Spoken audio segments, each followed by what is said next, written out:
Hi guys, my name is Natalie, aka DJ Envy, aka Scatly 2.0, and welcome to my YouTube channel. Thank you very much for joining me today. Don't forget to subscribe, like and share this with anyone who might be interested. Also, don't forget to follow on my Instagram at She's Called Envy. And this is my first video of 2025. How exciting. Today I am going to be talking about Zara, and it isn't out of the blue, only because I have written a blog post at www.shescalledenvy.co.uk, and for the people who think that is a little bit TLDR, then this is the video to watch, because basically what I'm going to be doing, I'm going to be providing a transcript of all the information that I supplied in the blog post and then basically just relaying it, but in video format. All of this isn't a secret, because you do have journalists working for UK tabloids who talk about this subject. However, I do have to say that all of the information provided in this YouTube video is alleged. So let's spill all the tea. I'm going to drink mine. Let's dive into the seedy world of Zara. And as a disclaimer, I'm not going to be taking out a Extinction Rebellion membership anytime soon.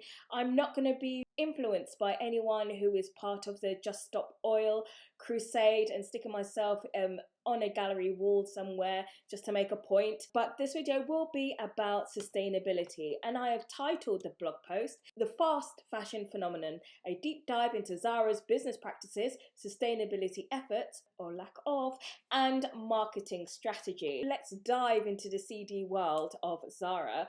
It is known as a global fashion powerhouse, known for its rapid international growth and trend-setting styles.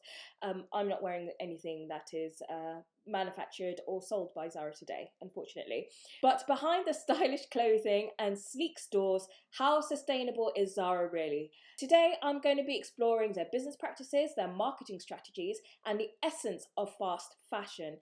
Let's spill the tea and get this party started. So there are 7 points in this blog post, and there are 7 points I'm going to go through in this video. So let's have a look at the first, which is Zara's suppliers and Zara's global supply chain. Zara has an approach to fast fashion that has led to several unsustainable practices that set it apart from its competitors. For instance, Zara uses a vertically integrated supply chain that allows the company to control every aspect of production. So with some of these brands, they own their own factories. Like Louis Vuitton is a big example of this.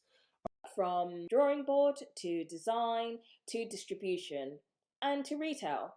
However, this does not include, at the very early stages at least, fabric manufacturing, which includes yarn spinning and fabric weaving. Their approach relies heavily on proximity manufacturing, with a substantial percentage of production taking place in Spain, Portugal and Morocco. Why do they do this?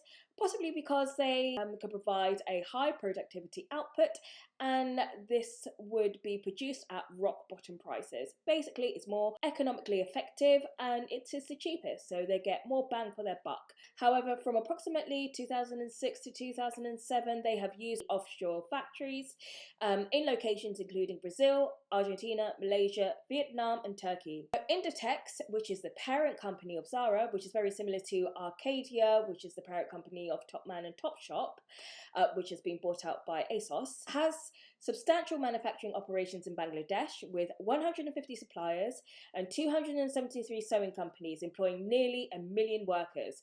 The ready-made garment industry is crucial to Bangladesh's economy, accounting to approximately 83% of the country's total earnings, so I guess their GDP, to meet their growing worldwide demands.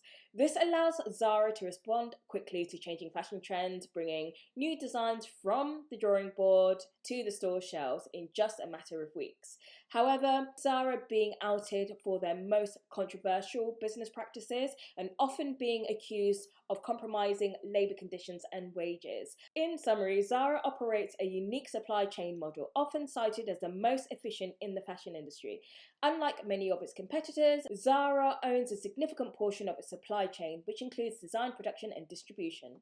Point number 2, Zara's market selection and growth. This is the juicy part. So this looks at how the business expands and how rapidly.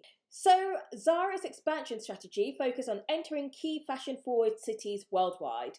They strategically opened flagship stores in prime locations, creating a strong brand presence and visibility. So earlier in 2022, a flagship store of the new strategy, the Go Big strategy, was opened in Zara's home country in Spain, with a total area of 7,700 square meters and 3,850 square meters of retail space. So this is larger than a football pitch.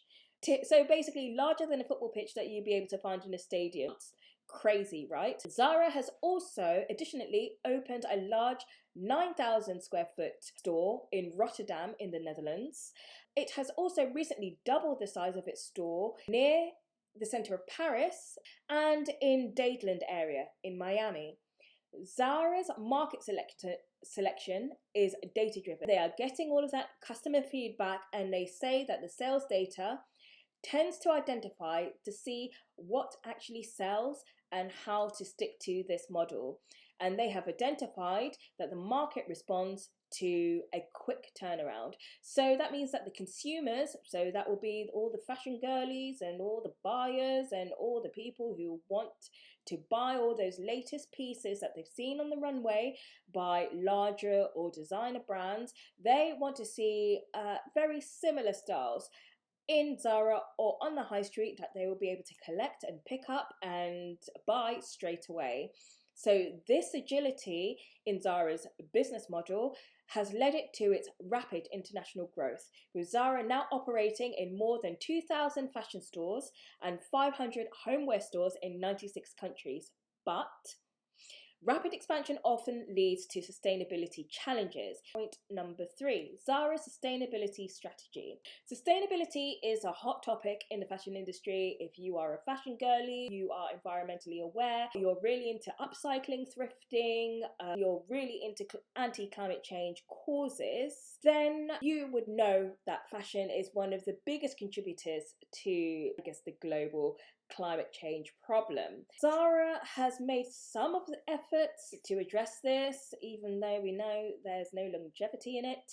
They've introduced initiatives like the Join Life collection, which focuses on using sustainable methods, using sustainable materials, reducing environmental impact. Zara has also set ambitious goals to become more sustainable, such as only using 100% sustainable cotton, linen and polyester by 2025 and achieving zero landfill waste.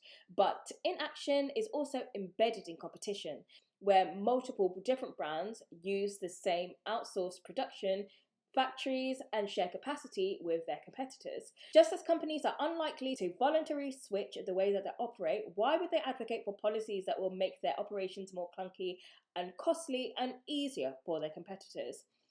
So despite all of these efforts, some argue that these initiatives are overshadowed by the sheer volume of production and the fast fashion model, which inherently promotes overconsumption and waste.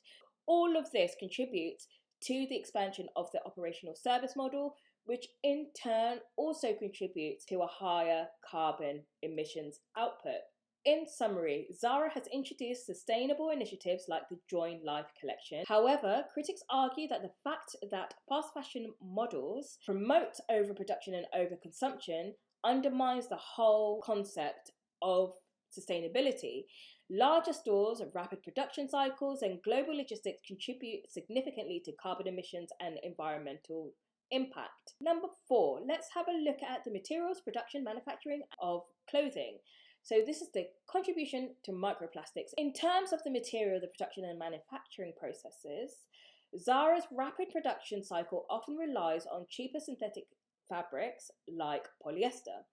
So these materials are not only less durable, but also contribute to the release of microplastics. The use of synthetic fibers, in particular in fast fashion, significantly contributes to this issue, making it a major environmental concern. While Zara has taken steps to use more sustainable materials, predominant use of synthetics remains a problem.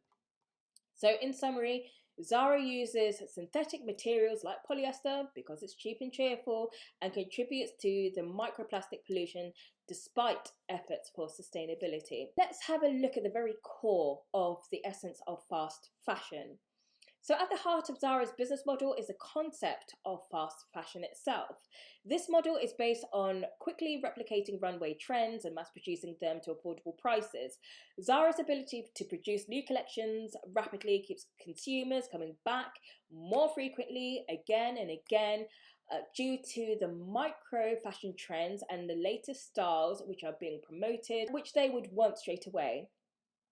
So there are leaders from ethical consumer groups who say that this seems to be at the epicenter and right at the very core of super fast fashion.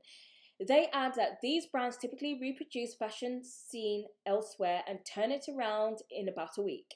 Copying designs decreases this lead time, but the essence of fast fashion promotes a culture of hyper consumerism and disposable clothing, leading to excessive waste and environmental degradation.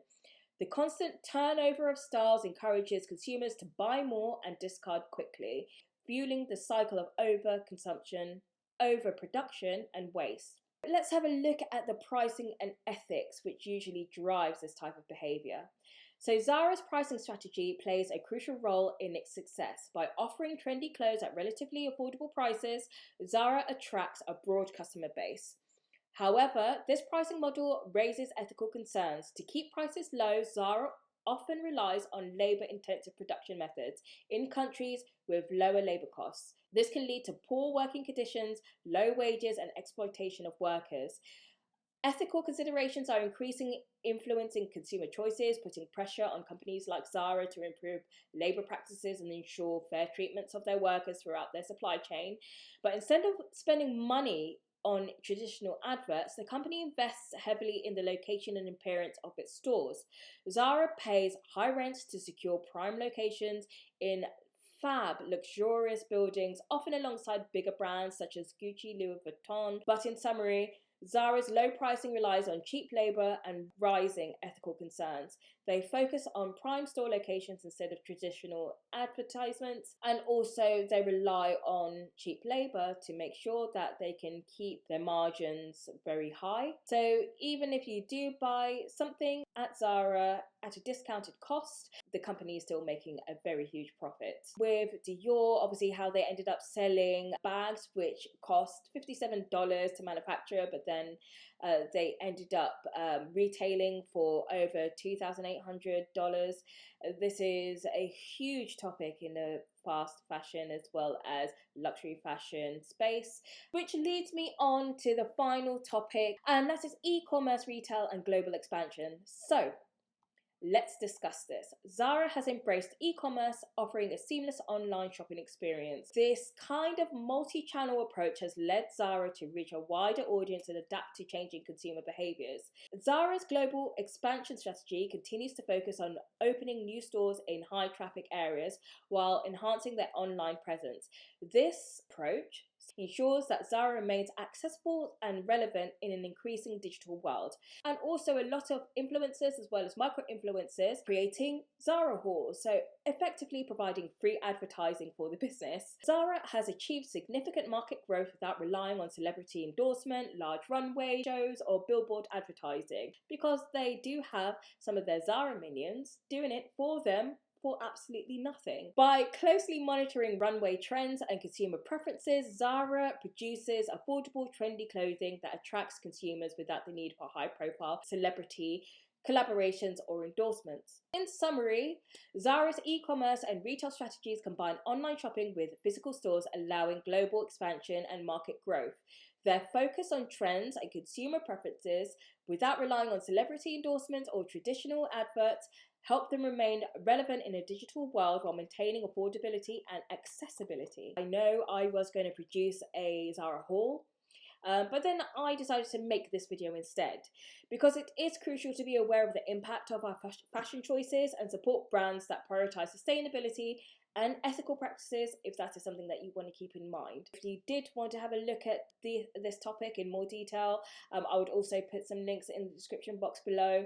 Don't forget to like, subscribe, and ensure to share this with any one of your friends who might be interested in this particular topic. I will provide a link to the blog post which I posted on my website at www.sheiscalledenvy.co.uk.